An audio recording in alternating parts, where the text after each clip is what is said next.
Assalamualaikum warahmatullahi wabarakatuh. Sampurasun. Kumaha damang sadaya kelas 7? Dina danget ieu hidup seja diajar ngeunaan pupujian. Nah, dina kahirupan sapopoe hidup tangtu reman ngabandungan atawa ngadenge nu pupujian. Aya nu di masjid, aya nu di madrasah, aya oge saumpama lamun geus beres pangajian. Pupujian di sawatara wewengkon aya nu nyebutkeun nadoman atawa salawatan. Nah, anapun eusina, eusi pupujian biasana muji kagungan Allah, ngadua, sholawat nabi, jeung pangajaran agama, sarta hiji deui aya pepeling. Nah, sarengsena hidup diajar ngeunaan pupujian, hidup dipiharep sangkan bisa mere contoh pupujian, ngajentrekeun eusi pupujian, jeung nadomkeun pupujian. Nah, saacan dipedar ngeunaan naon pupujian, pek ayeuna ku hidup bandungan contoh pupujian anu seja dipintonkeun. Wilujeng nyakseni.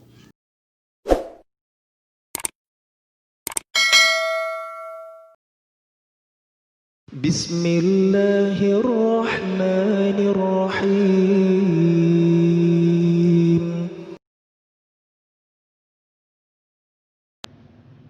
Anu ngocor ka alam kubur tilu dina hadis Rasul, hiji sodaqoh jariyah bari ikhlas karna Allah, dua ilmu anu manfaat bari di alam manfaat,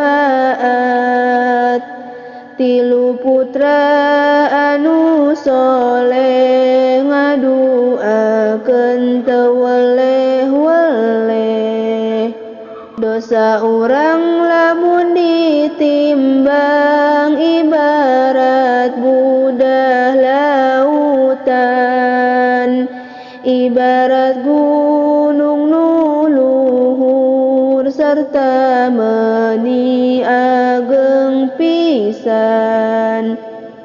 Peci sanes ciri santri, sanes ciri bisa ngaji, tapi peci ciri lalaki nu ngabakti ka Yang Widi. Sabada hidup tadi nengetan contoh pupujian, pek ayeuna tengetan ku hidup pedaran ngeunaan pupujian. Pupujian asalna tina kecap puji, dirajek ku rajekan Dwi Purwa sarta dirarangkenan ku rarangken tukang an. Jadi puji jadi pupuji ditambah rarangken tukang an. Pupujian teh kaasup salah sahiji karya sastra anu ditulis dina wangun puisi. Terus pupujian teh jauh beda jeung syair nu asalna tina sastra Arab. Pupujian kaasup puisi wangun tradisional anu eusina muji-muji kaagungan pangeran jeung kapunjulan nabi. Pupujian biasana sok dihaleuangkeun di masjid sameme adan maghrib atawa adan asar, sareres ngaji, oge sok dihaleuangkeun ku para jamaah dina pangajian bari ngantai sasalaman kaajengan. Pupujian sorangan mibanda dua fungsi, nyaeta fungsi sosial jeung fungsi ekspresi. Pupujian digunakeun pikeun nepikeun ajaran agama, ngedalkeun jeung mangaruhan pikiran, perasaan, kalakuan manusia. Pupujian anu dihariringkeun tur diapalkeun jadi media atikan atawa jadi media pendidikan pikeun masyarakat. Salian ti eta dina fungsi sosial oge pupujian biasana ngaraketkeun silaturahmi tur pangeling-eling keur sasama manusia. Pupujian mibanda ciri-ciri nyaeta nu kahiji, dina sapadana atawa dina sabaitna diwangun ku 4 jajar, 2 jajar, 6 jajar, jeung saterusna. Jadi untuk kudu pupujian teh kudu aya 2 jajar atau 4 jajar, bisa wae 6 jajar. Terus saban jajar rata-rata diwangun ku 8 engang atawa 8 suku kata.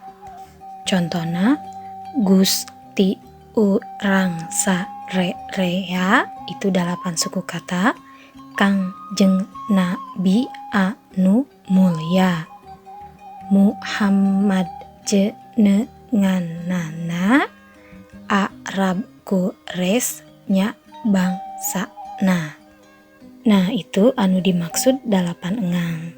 Ciri nu katilu nyaeta purwakanti engang panungtungna bisa a a a b a b a a b b jeung sajabana. Umumna ngagunakeun purwakanti laras wekas. Kumaha maksudna? Cobi tengetan ku hideuk. Allah anu Maha Akbar. Tungtungna vokalna nyaeta ar. Dina pada lisan kadua nu rohmatna maha jembar. Nah dina pada lisan panungtungna aya ar oge. Terus pada lisan nu katilu atawa jajar nu katilu nu maha welas ngaganjar. Sarua tungtungna oge ar. Ka jalma nu taat sabar. Nah pada lisan kaopat oge tungtungna ar. Jadi seupama dirumuskeun aya a. Terus contoh nu kadua aya carita dina poe kiamah.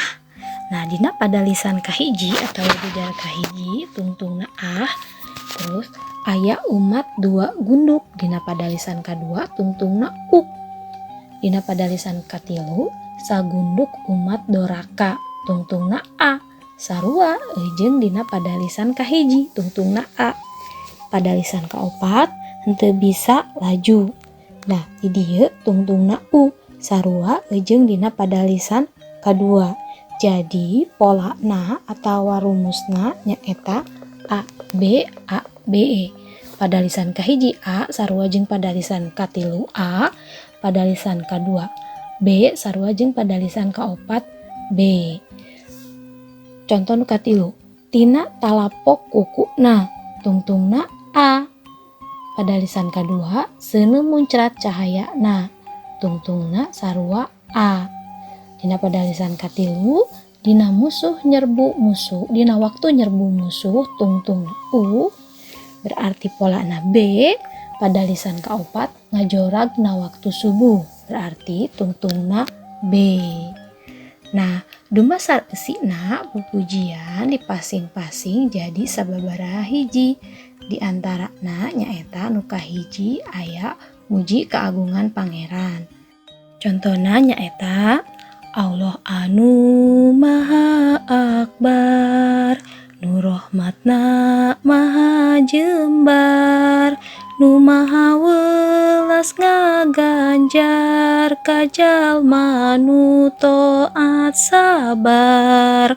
Bumi langit jeung eusina Allah anu ngadamelna, miara ngurus makhlukna, ngatur hirup jeung rizkina.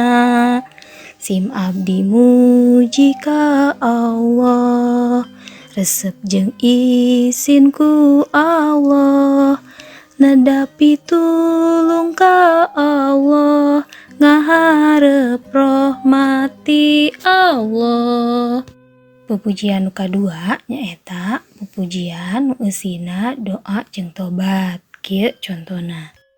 Masya Allah mata kelar, di akhirat kabeh kelar, dina pakuburan mencar, karumpul di alam mahsyar. Ari ngaran mahsyar eta, palataran anu rata, panasna poe harita, panon poe 7 rata.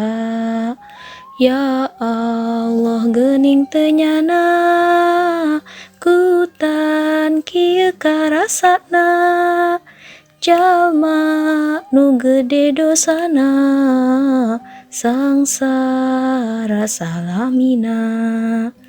Henteu aya iuh-iuh pikeun urang tempat nyuuh kawas nakan kur pakewu nguping naraka ngaguru.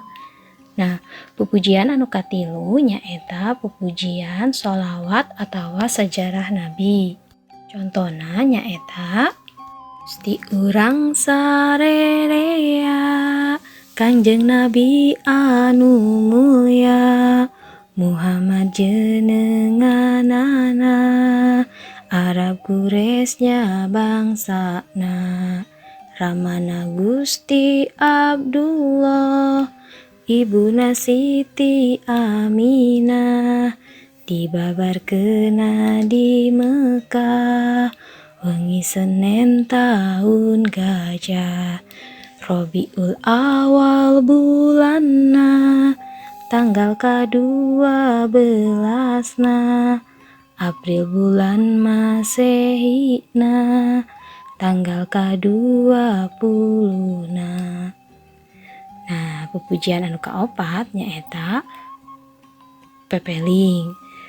Kaasup kana contoh pepeling diantarana nyaeta eling-eling dulur kabeh ibadah ulah campole berang peuting ulah weleh bisina kaburu pae sabab urang bakal mati nyawa dipundut ku Gusti najan raja Nyakrawati teu bisa nyingkirkeun pati karasana keur sakarat nyerina kaliwat-liwat kana ibadah diliwat tara ngalakukeun sholat.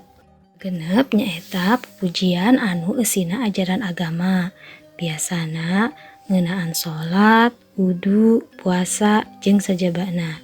Contohna nyaeta dupi sadayana cai nu sok dianggo susuci eta aya 7 rupi walungan anu kahiji cai laut kadua na cai sumur katiluna cai ibun kaopatna cai es nu kalimana cai nyusu kagenepna cai hujan katujuhna eta cai sadayana sah dianggo susucina. Nah, sabada hidup tadi ngaregepkeun contoh pupujian tangtu aya sawatara diantara hidup nu apal kana eta pupujian tapi lagam atawa lagu waktu ngahaleuangkeunana beda. Nah, naha make bisa kitu?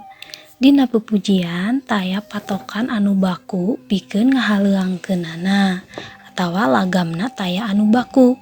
Kukituna unggal wewengkon biasana mibanda lagam atawa lagu pikeun ngahaluangkeun pupujian anu beda-beda. Hal eta tangtu henteu ngarempag kana aturan anu aya dina pupujian. Rupina pedaran ngeunaan pupujian dicekapkeun dugi ka dieu.